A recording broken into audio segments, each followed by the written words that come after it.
tarde. Les agradecemos su presencia aquí en el Facebook Live de la Casa Rivas Mercado.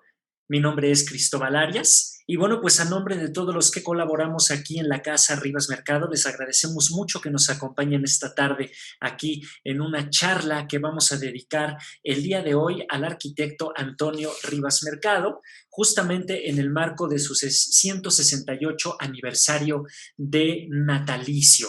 Y justamente en este marco, pues vamos a platicar, tener la posibilidad de conocer los detalles de un monumento que todos ubicamos y que nos da gran identidad. Me refiero, por supuesto, a la columna de la Independencia en Paseo de la Reforma, o el Ángel, como popularmente nosotros también le llamamos. Para ello, vamos a contar con la presencia nada más y nada menos que del doctor Carlos Martínez Assad, de quien me voy a permitir leer esta pequeña semblanza. El doctor Carlos Martínez Assad es un reconocido sociólogo, historiador, investigador, escritor y académico mexicano. Es egresado de la licenciatura en Sociología de la Universidad Nacional Autónoma de México, donde actualmente es investigador emérito dentro del Instituto de Investigaciones Sociales. Él también es doctor en Sociología de la Escuela de Altos Estudios de Ciencias Sociales de la Universidad de París, en Francia. Su obra presenta una considerable variedad temática, destacando la investigación sobre la historia regional. Sus estudios al respecto han servido para entender la complejidad histórica de México y ha sido galardonado en múltiples ocasiones por la calidad de su trabajo. Cabe destacar que uno de estos galardones que ha recibido el doctor Martínez Assad es el Premio Nacional de Ciencias y Artes en el año de 2013. Sin más preámbulo, doctor, le agradecemos mucho su presencia esta tarde. Bienvenido, adelante.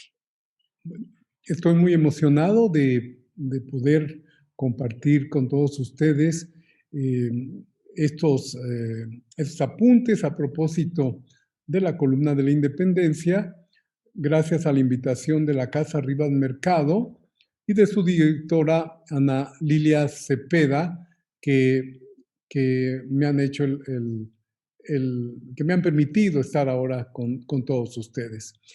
Y bueno, sin más, quiero dar inicio a esta conferencia. Maestro, adelante, bienvenido. Cada ciudad tiene su voz propia, sus exclamaciones particulares, su ruido especial, algo que es como el conjunto de todos sus rumores, decía Ángel del Campo. Pero también, agregaría yo, cuenta con sus monumentos y siempre destaca uno por ser más emblemático, en el que nos podemos reconocer y puede sobresalir gracias al refuerzo que significa para la identidad. La Ciudad de México ha sido representada por el de la columna de la Independencia, coronada por su victoria alada, a quien el pueblo ha llamado el Ángel.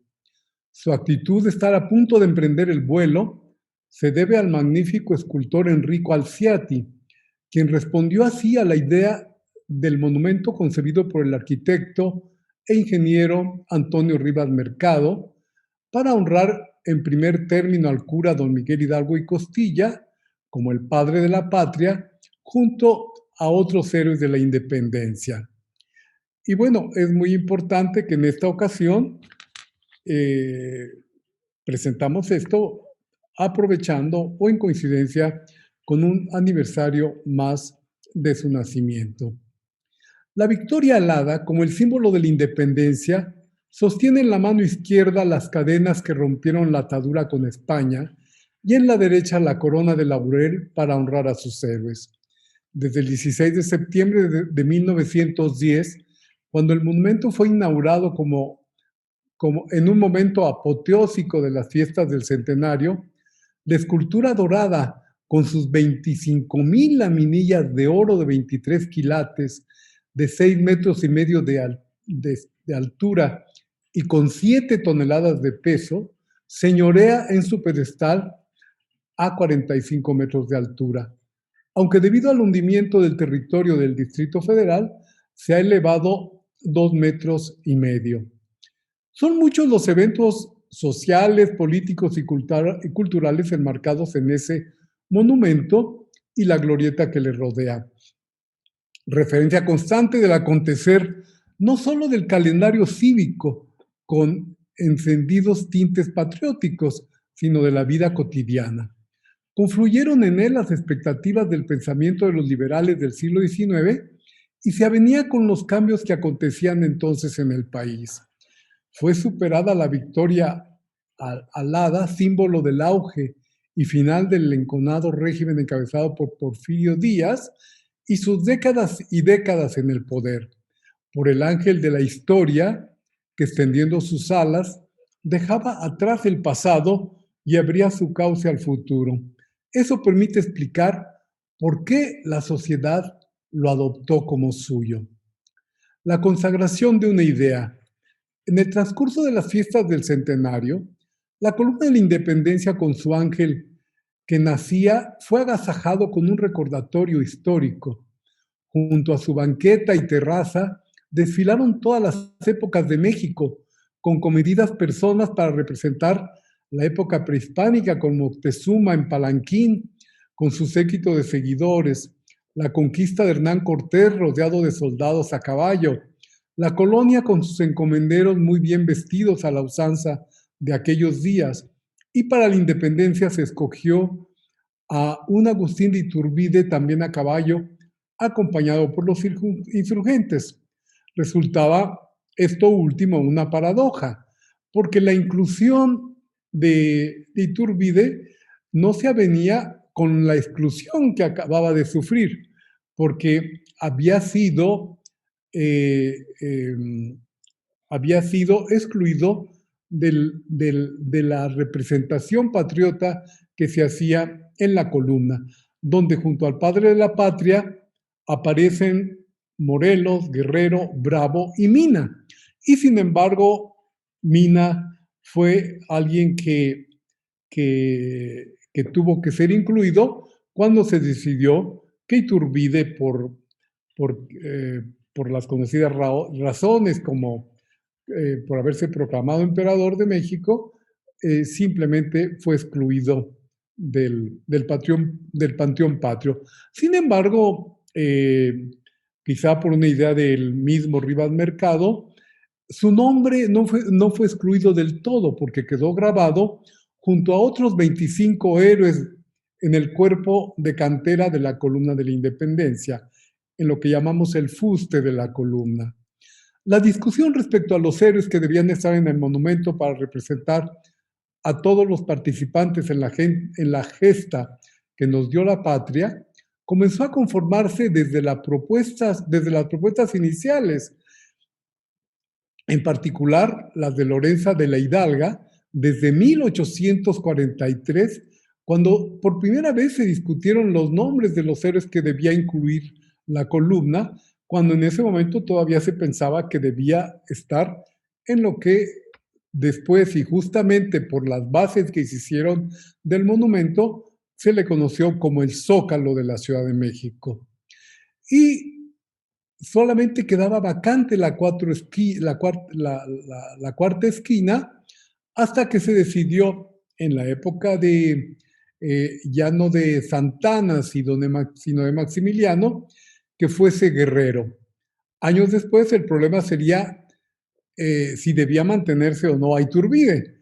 Y por supuesto, el juicio de la historia hizo pesar más sus vicios que sus virtudes y terminó siendo sustituido por Mina. El conjunto escultórico diseñado por Alciati está compuesto por las figuras de mármol y las de bronce. En la apoteosis que consagra a Hidalgo, este ocupa la posición más elevada y ostenta el estandarte con la Virgen de Guadalupe que tomó de la iglesia de Atotonilco. A su derecha, una figura femenina le muestra el libro de la historia, donde están escritas sus hazañas. A la izquierda, la patria le ofrece una corona de laurel para honrarlo como héroe.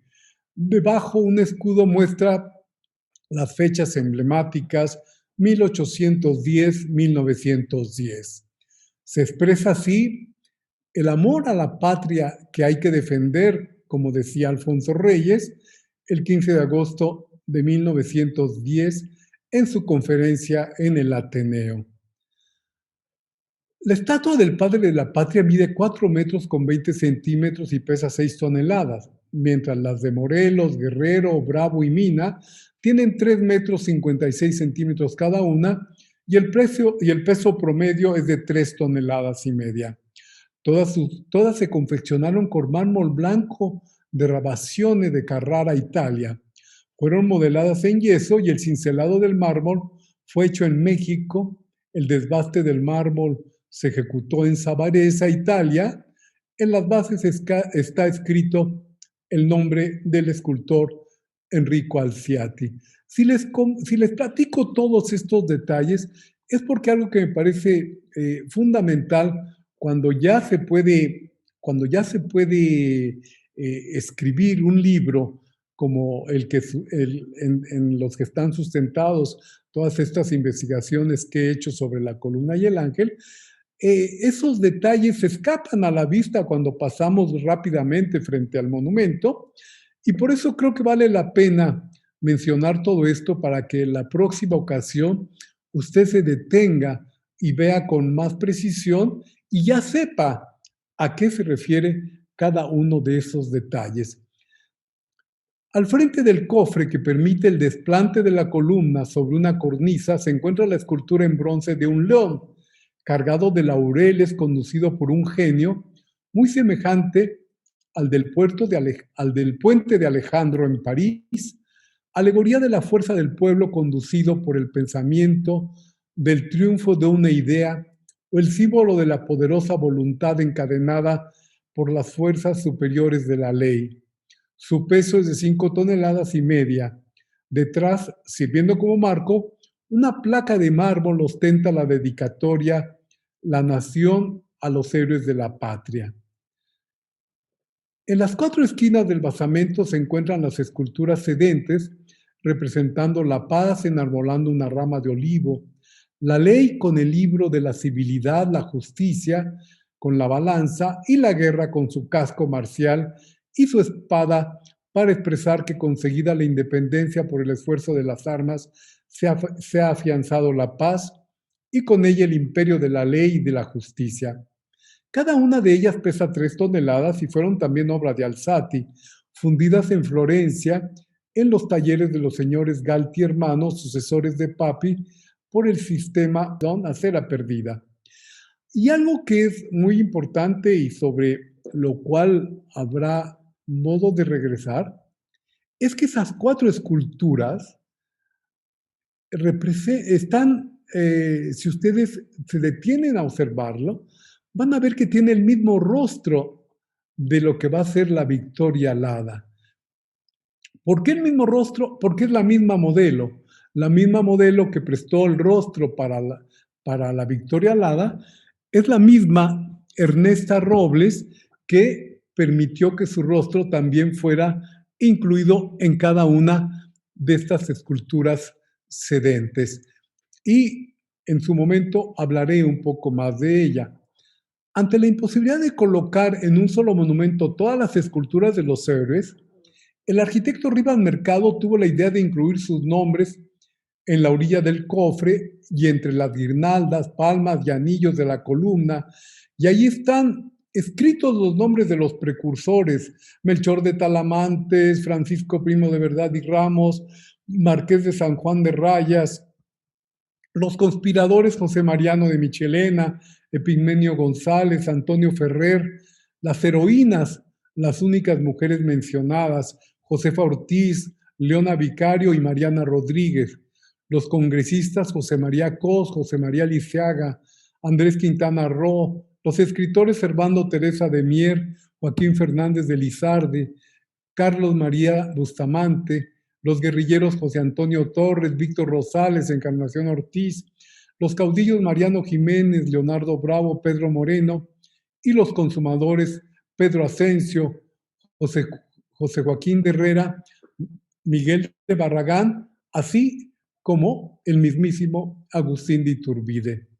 Después del cofre, muy semejante al desplante de la que festeja a Napoleón en la plaza de Vendôme, una plaza también muy singular, porque también esa columna pues responde mucho a las columnas que en ese momento se, se erigían por todo el mundo en el siglo XIX.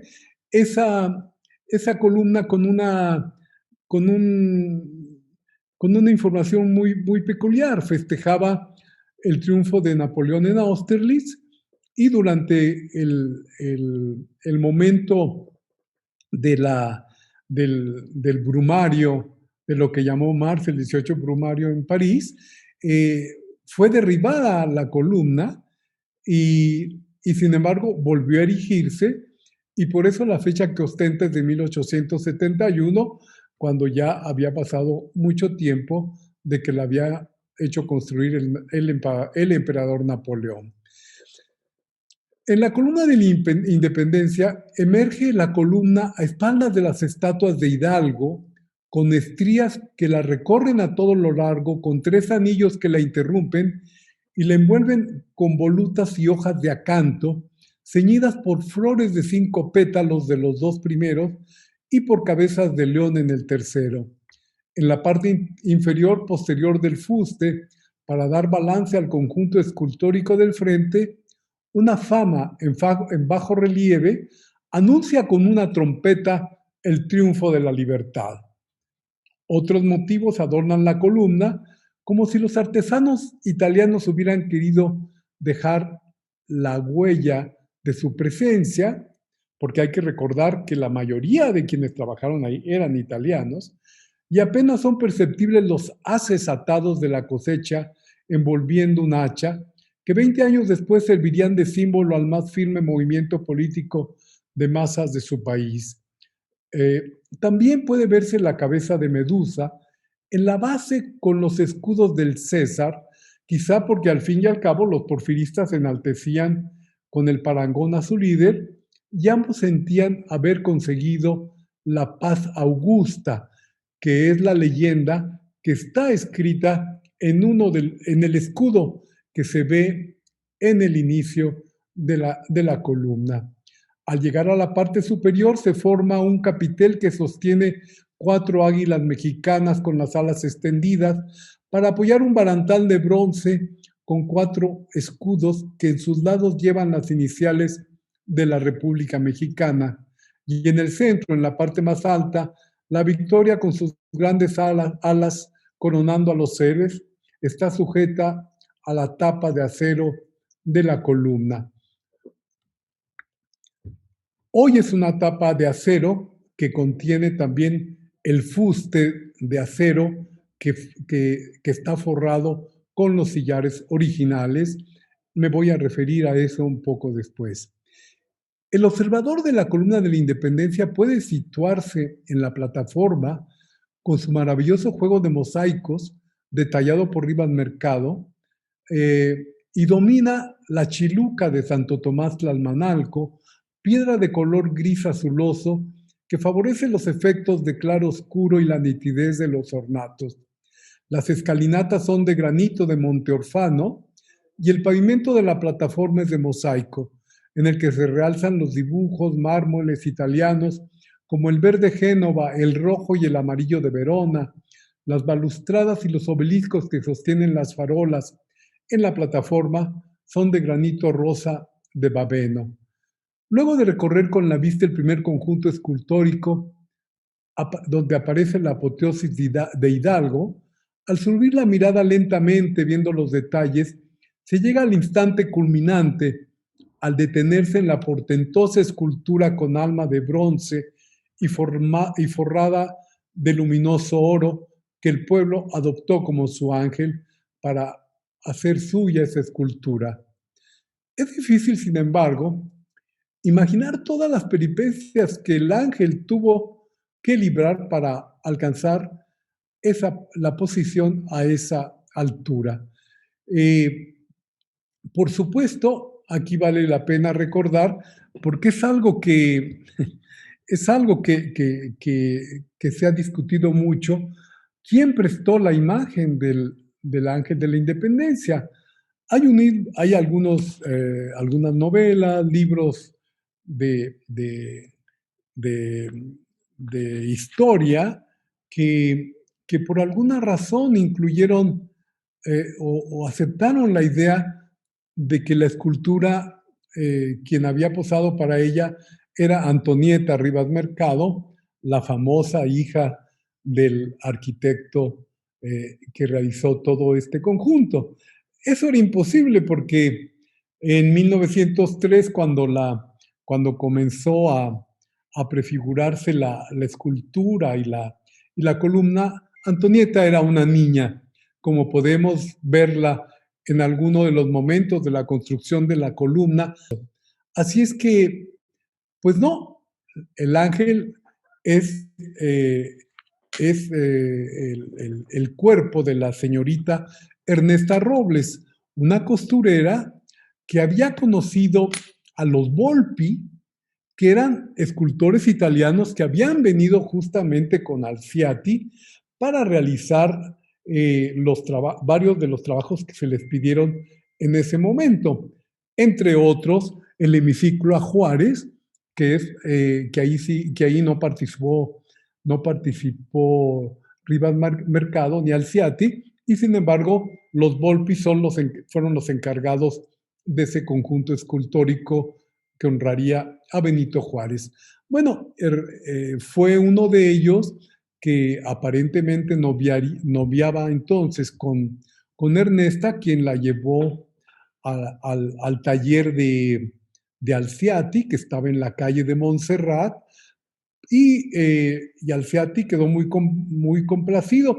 Viendo el rostro del ángel y el rostro de las esculturas sedentes, uno se da cuenta que era un poco excepcional el rostro de, de Ernesta, porque tenía rasgos romanos, es decir, se fijan, y es lo que se llama el fenotipo romano, el que ostentan las imágenes, y aunque cuando apareció una foto de Ernesta Robles ya era muy anciana, de cualquier manera se seguía viendo ese perfil tan especial que cautivó a, pues seguramente a Rivas Mercado y Alciati, perdón, a Enrico Alciati, que decidió que ese debía ser el rostro del ángel. Entre las peripecias que tuvo el ángel, pues un acto de justicia histórica y humana había adelantado Manuel Gutiérrez Nájera cuando llamaba a cumplir la erección en la calzada de los monumentos a Hidalgo y Morelos, iniciador aquel, organizador este del movimiento de insurgencia. Con Hidalgo destacarán los que tuvieron fe ciega y esperanza en Dios. Con Morelos veremos a los que ya conscientes de lo que anhelaban, supieron trazarse planes de campaña desplegando en la guerra energías insólitas. Bueno, este pensamiento expresa muy claramente cuál era la intención. Sin embargo, no todo lo que hubo de pasar para que pudiera realizarse. Primero, porque aunque esas ideas venían, como lo he mencionado, desde los proyectos de 1843, de 1865, para que para que se estableciera el monumento a la independencia en el Zócalo capitalino, en la Plaza Mayor o Plaza de la Constitución, que ahora conocemos más informalmente como el Zócalo, eh, estarían, serían finalmente descartados, y tuvo que pasar mucho tiempo para para que eso que había sido una idea en la que habían participado Vicente Rivapalacio y otros liberales, finalmente solo pudiera concebirse, realizarse, hasta que en 1900 se estipuló que debía ubicarse la columna de la Independencia en la cuarta glorieta del Paseo de la Reforma. Ya había pasado el Paseo de la Reforma por otros nombres, la avenida Degollado le quiso llamar Benito Juárez, Santos Degollado por su amigo en la defensa de México contra el imperio francés, y siguiendo la idea de los liberales de ir contando las etapas de la historia nacional, era muy importante que se estableciera el monumento a la independencia. Y la primera piedra se colocó el 2 de enero de 1902. Para la cimentación se construyó una plataforma de concreto con vigueta de hierro, pero no resistió, porque en 1906, cuando ya se habían colocado 2.400 piedras que alcanzaban una altura de 20 metros con 50 centímetros, la columna se desplomó. Aquí es muy interesante contarles que aunque se insiste, y porque al final resultó ser la joya de la corona del centenario de la independencia de México, cuando Porfirio Díaz aceptó que se construyera ese monumento, estaba muy lejos todavía 1910. Y en realidad su periodo terminaba ese periodo terminaba en 1904. Por lo tanto, él no pudo haber pensado el monumento para ser inaugurado como sucedió hasta el 16 de septiembre de 1910. Y bueno, la construcción fue más complicada de lo que se pensaba y pues la verdad el monumento no resistió la primera cimentación y se cayó a medio construir. Y cuando comenzaron a construirlo, de nueva cuenta, no se sabía exactamente si esto se concluiría hasta 1910. Fueron más bien los problemas de cimentación, sobre todo, los que generaron una mayor tardanza en la elevación de la columna, de tal forma que tuvieron que ser llamados para apoyar al arquitecto Rivas Mercado, el arquitecto Manuel Garospe y los ingenieros Guillermo Beltrán y Puga y Gonzalo Garita. Este último vinculado ya a la cimentación del Gran Teatro Nacional, o que ahora conocemos como el Teatro de las Bellas Artes, y él fue el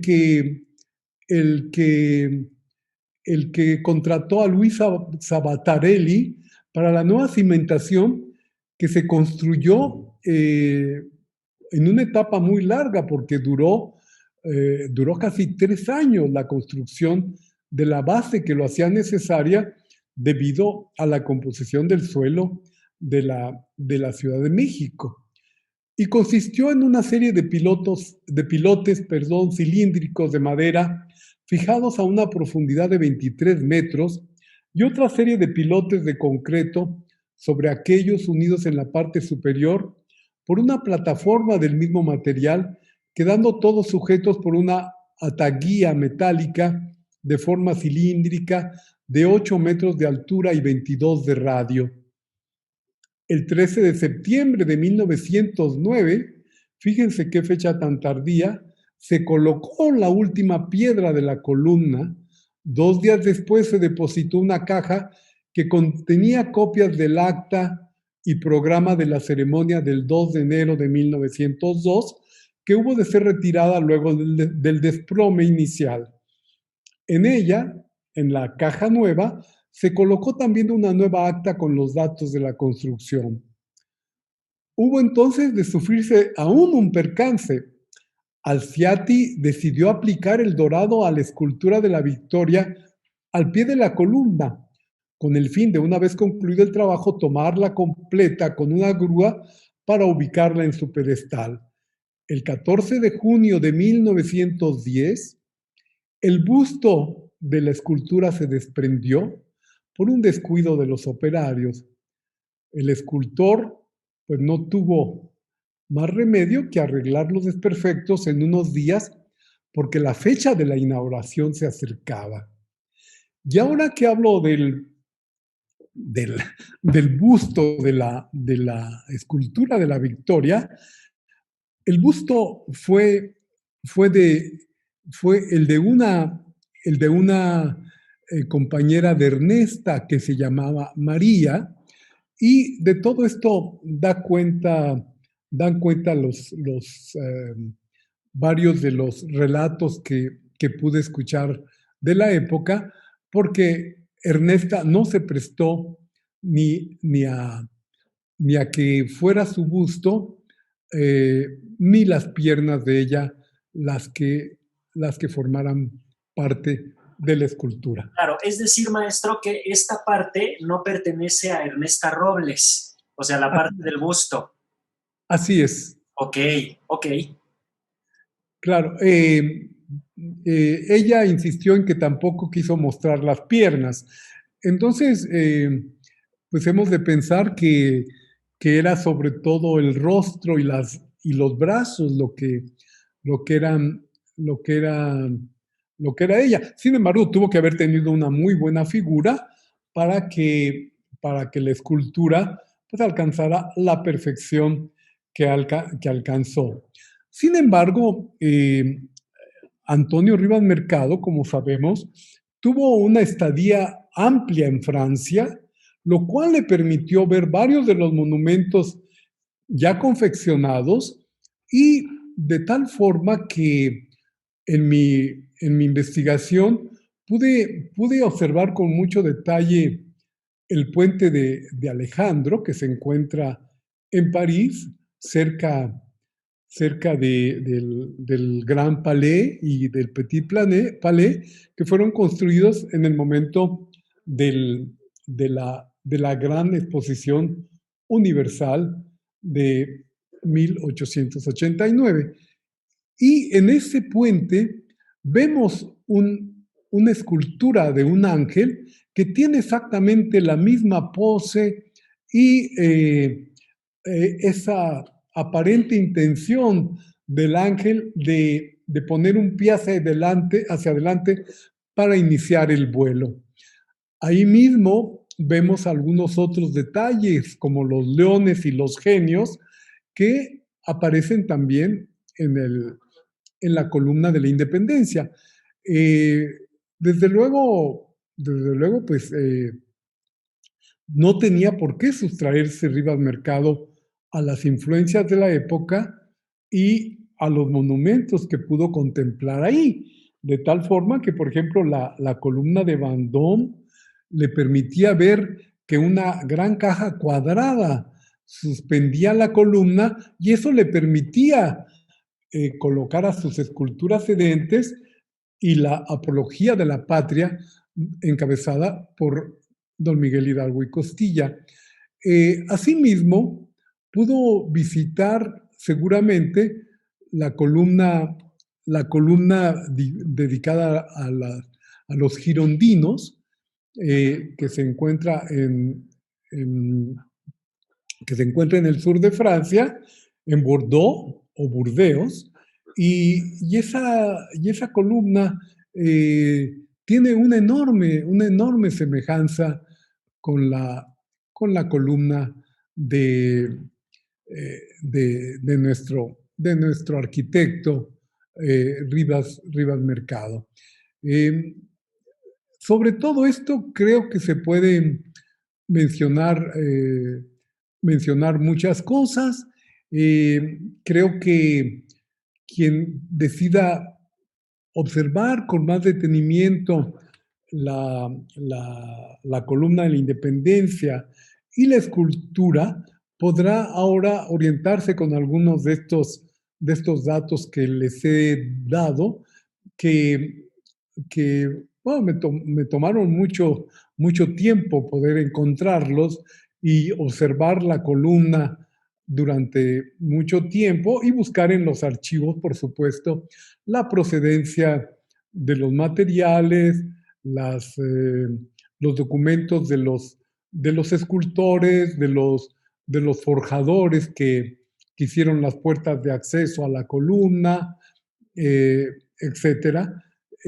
Y bueno, además también me permitieron pues preguntarme, cuestionarme, ¿por qué, ¿por qué Rivas Mercado seguramente con la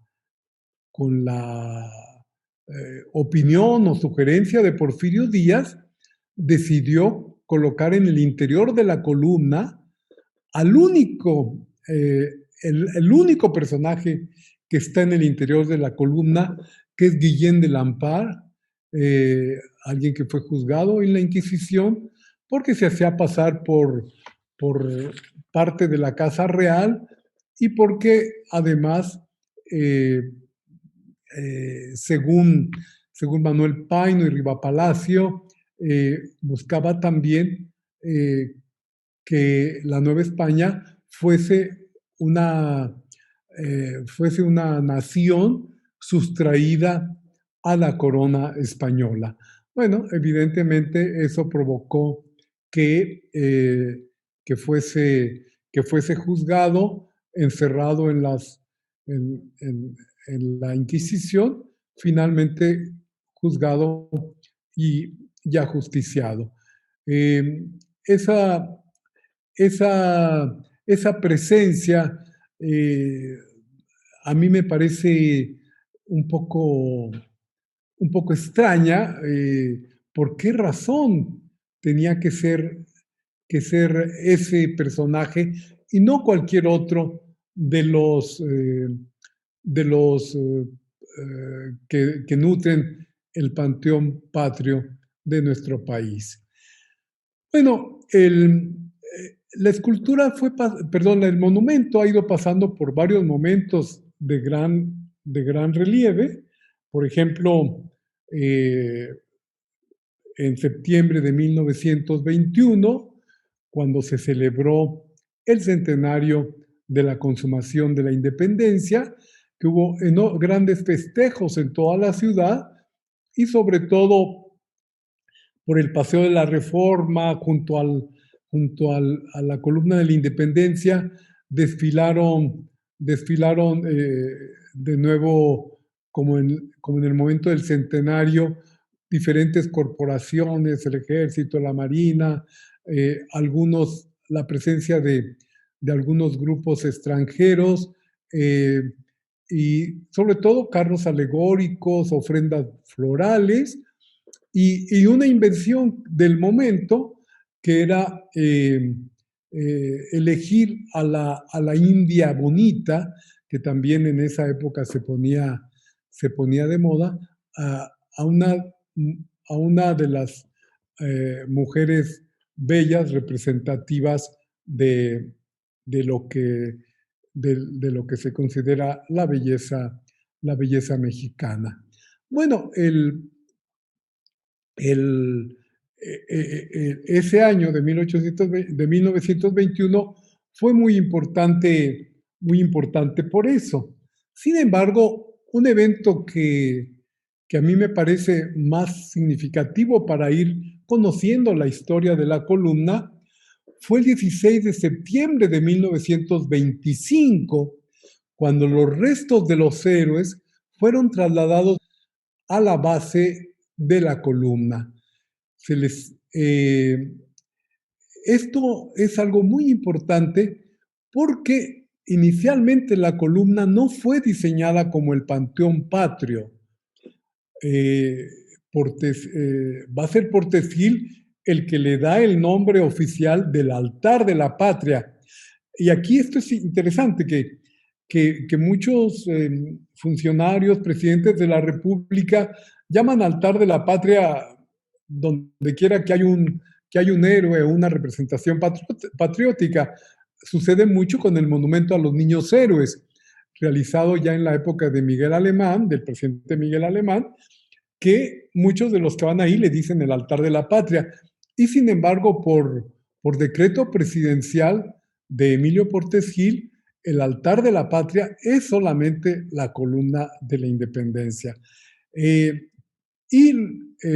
Se unieron, decía yo, en 1925, se trasladan los restos que estaban en la catedral, para lo cual fue necesario hacer un reacomodo en la base de la columna para poder construir los nichos donde se colocarían los restos de Leona Vicario, Andrés Quintana Roo, Mariano Matamoros, Vicente Guerrero, Nicolás Bravo y supuestamente los restos de José María Morelos y Pavón.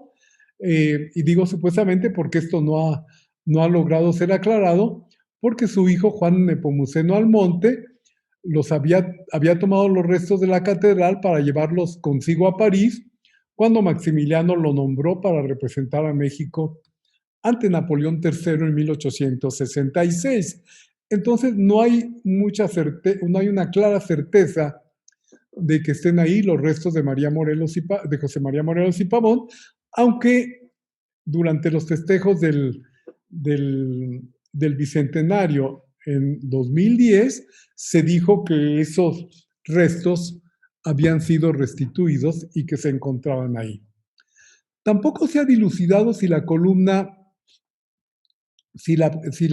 insisto, había sido proyectada como mausoleo por dos razones.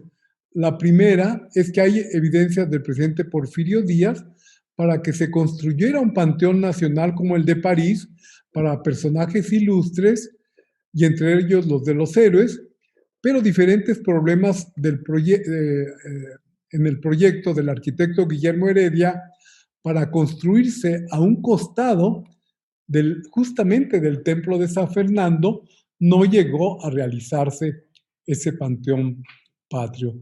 Vean también la coincidencia, es a un costado del templo de San Fernando que se encuentra la casa de Antonio Rivas Mercado, de la familia Rivas Mercado, y entonces curioso que el presidente había pensado que también por ese lugar debía estar lo que sería algo semejante al Panteón de París para que reposaran ahí los héroes de México. La segunda cuestión es que de haber estado proyectadas las criptas, se hubieran trasladado a ellas los héroes desde la solemne inauguración de 1910, pero en esa ocasión los discursos del licenciado Miguel Macedo y del propio arquitecto Antonio Rivas Mercado no hicieron ninguna referencia a la existencia de las criptas. Al contrario, Rivas Mercado afirmó: está ahuecado el monumento, lo que permite, por un caracol de piedra, el ascenso a la parte superior del capitel, en donde se halla un balcón a 35 metros y medio de altura, que permite contemplar los panoramas de los alrededores. Se manifiesta así su sentido puramente funcional y ningún otro propósito. Incluso la ornamentación original solo colocaba en los 4 ángulos interiores la espada y el gorro frigio, símbolos de la Revolución Francesa. De haber existido las criptas, los restos de los héroes se hubieran ubicado ahí, incluso ya en la celebración de las fiestas de 1921, cuando el presidente Álvaro Obregón debió asistir a la catedral para homenajearlos con gran pompa, todo lo cual permite suponer que fue ya en el régimen del gobierno de Plutarco Elías Calles cuando se construyeron los nichos para recordar las urnas, tal como se puede observar en algunas fotografías. Otra evidencia de ese acerto es que cuando se accede al interior de la columna, se encuentra de uno de frente con la estatua ya mencionada de Guillén de Lampar, realizada por el escultor Guillermo Cárdenas. Pero ¿por qué Arciati no hizo esta escultura como todas las demás? Es una pregunta que también queda por responder. Y aunque está a la entrada, a la derecha aparece interrumpido el deambulatorio, que en cambio sí fluye hacia la izquierda, provocando un desequilibrio en la perspectiva que Rivas Mercado no habría aceptado. Es decir, él actuaba siempre en función de que todo fuese perfectamente alineado y muy bien centrado. Así es que eso no pudo haberlo planeado o aceptado él aún en vida. Bueno, el otro momento que me parece desde luego relevante, ya todos ustedes se lo imaginan, va a ser sin duda el de 1957, el de aquella infausta mañana del mes de julio, donde la ciudad fue sacudida por uno de los temblores más fuertes que ha sufrido. Y ese 28 de julio, hacia las 3 de la mañana, el ángel cayó a tierra. Esto resulta muy importante porque marca un momento, sin duda, de la Ciudad de México y de la vulnerabilidad que tiene.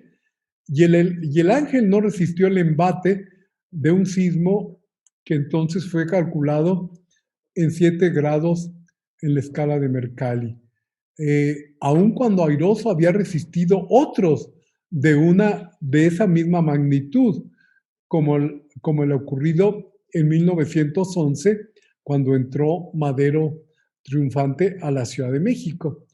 Entonces, ¿por qué en esta ocasión sí se cayó el ángel? ¿Por qué se desprendieron varios de los sillares de la columna?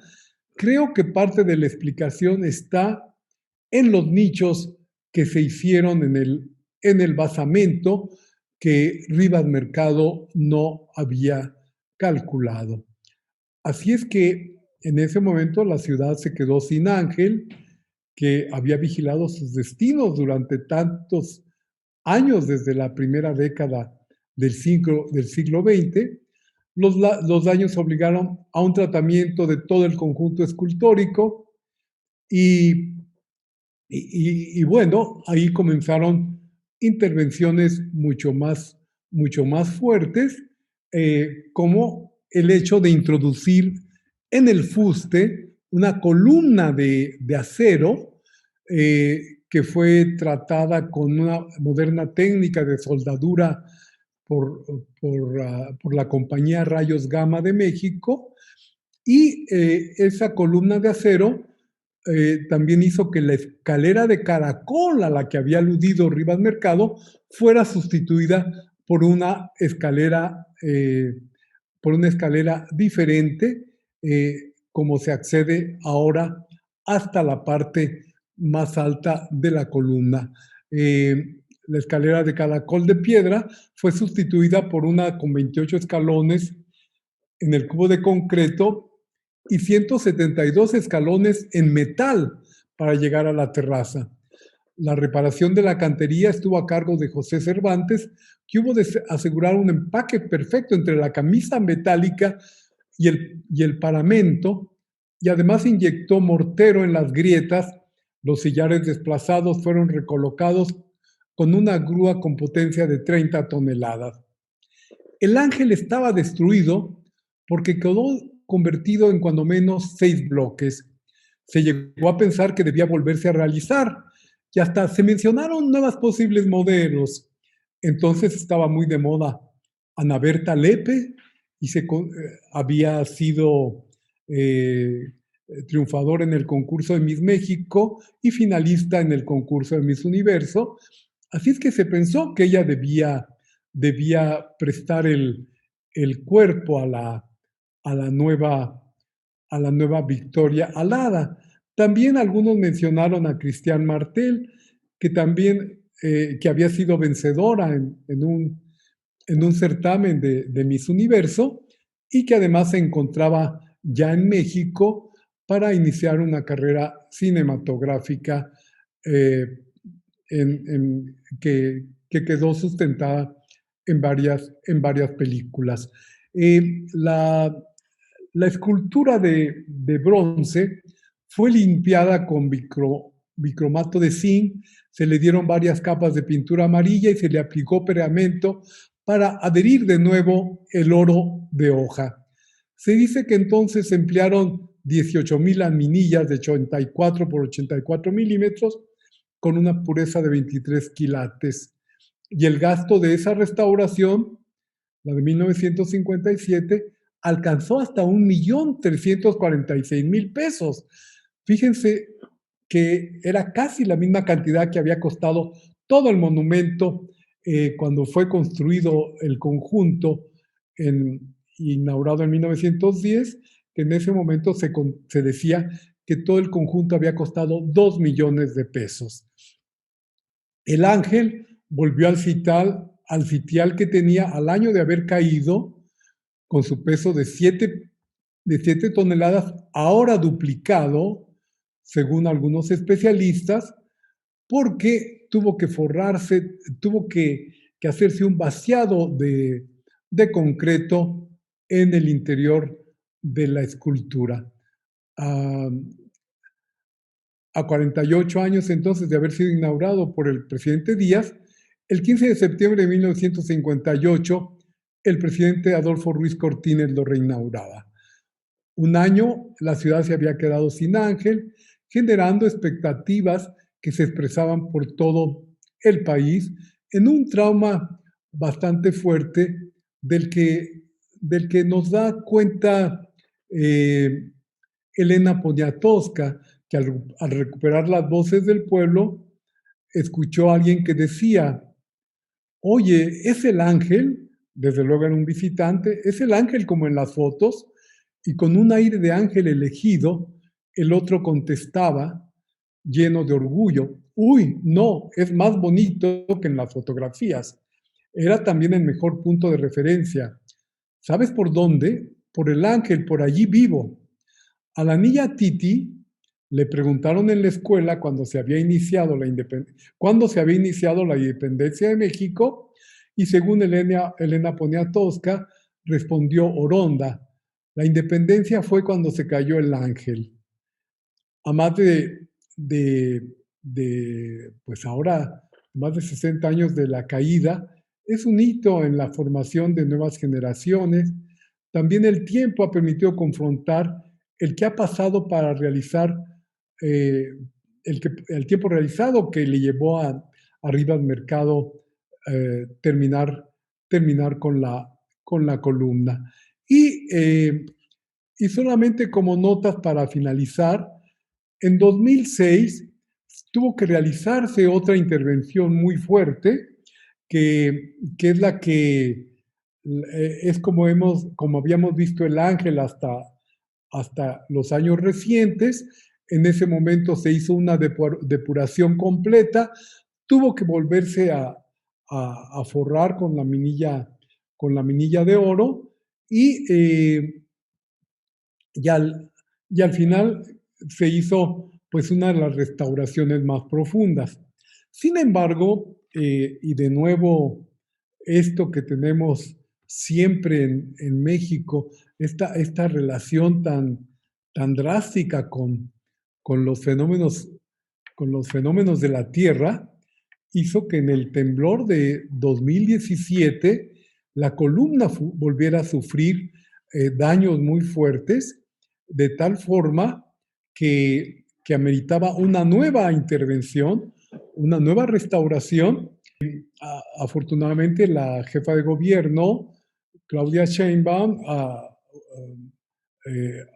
aprovechó esta situación para tomar ya la iniciativa de una restauración que estaba solicitándose desde hacía tiempo, porque de nueva cuenta la columna había demostrado poca resistencia, y el temblor de 2017, le había afectado de manera notable, aunque por fortuna no hubo daños tan fuertes como en el temblor de 1957, que tuvo que volverse a resculptar, a restaurar completamente la columna y el ángel, el llamado ya ángel por el pueblo.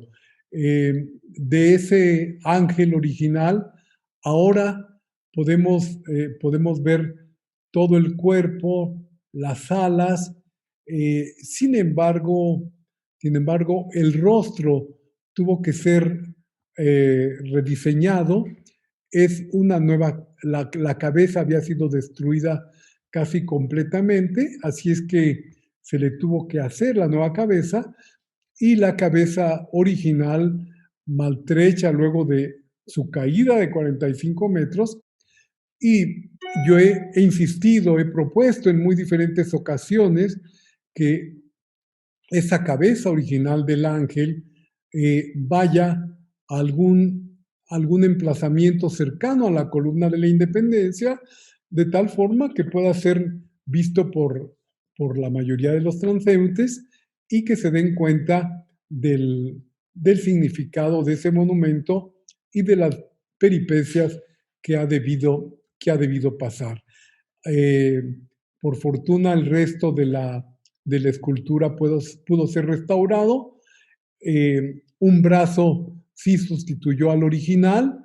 Ese brazo que se desprendió, algunos dicen que nunca se recuperó porque algunos que acudieron al ángel después de su caída en 57, se llevaron algunos fragmentos, pues desde luego creían que toda la escultura era de oro y no solamente el exterior con todas sus laminillas. Bueno, esta es la historia, a lo mejor muy apretada porque hay varios aspectos que yo he llamado los misterios del ángel, que sería muy interesante de, poder, de poderles compartir.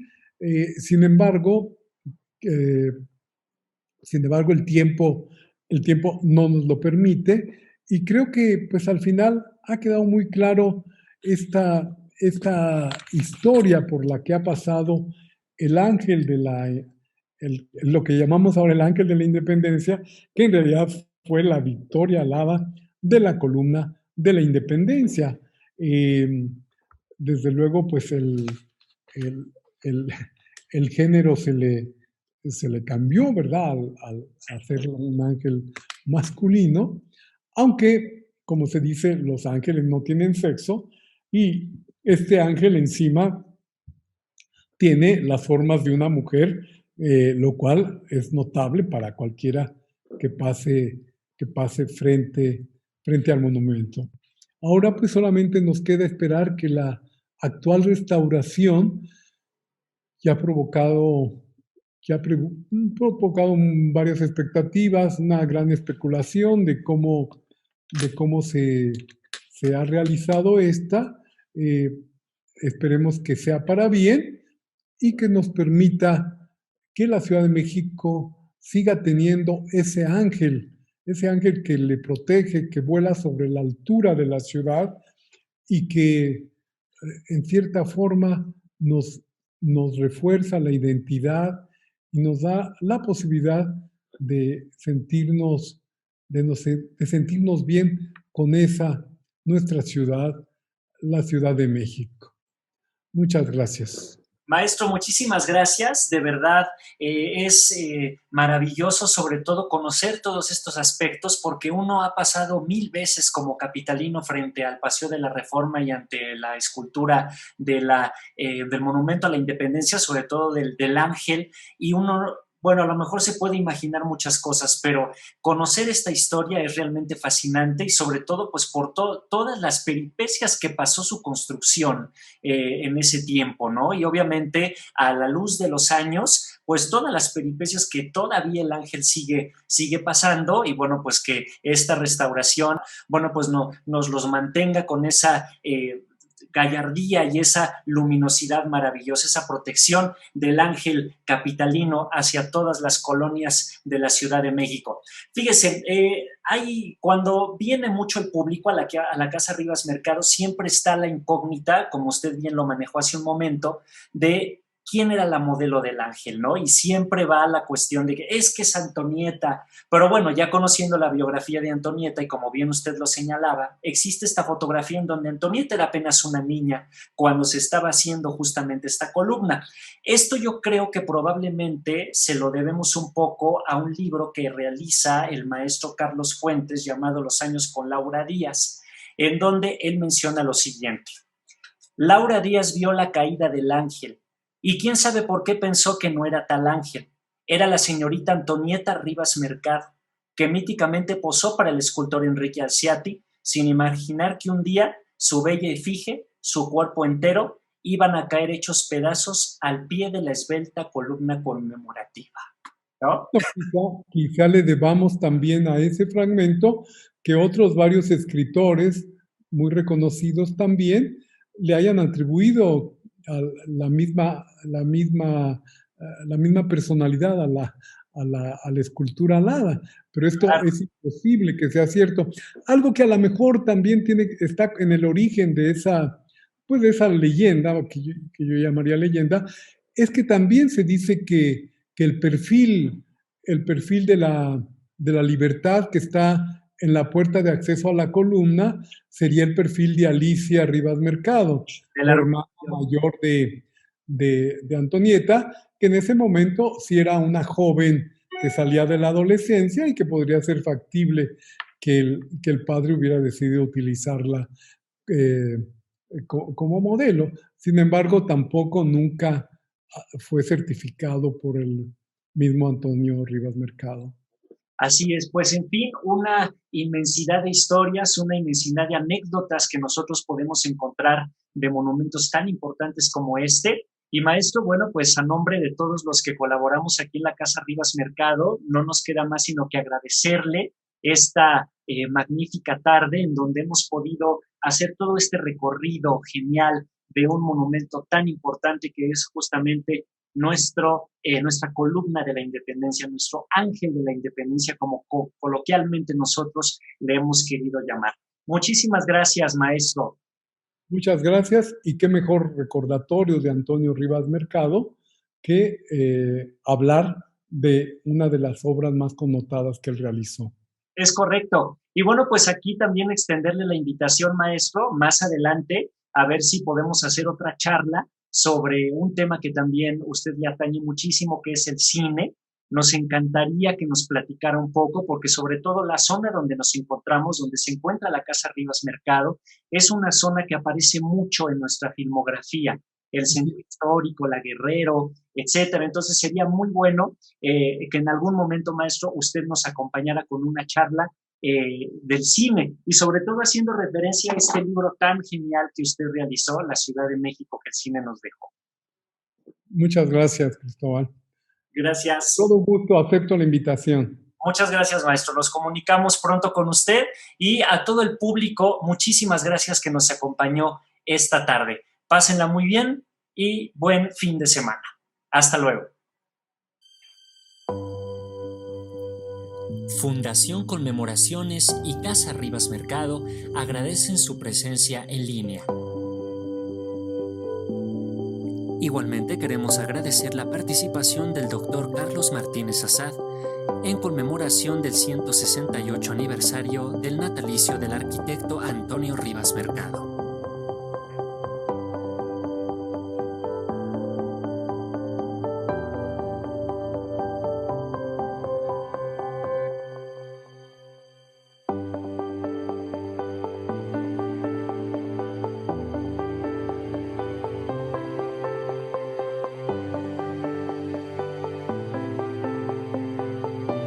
Gracias por acompañarnos. Hasta la próxima.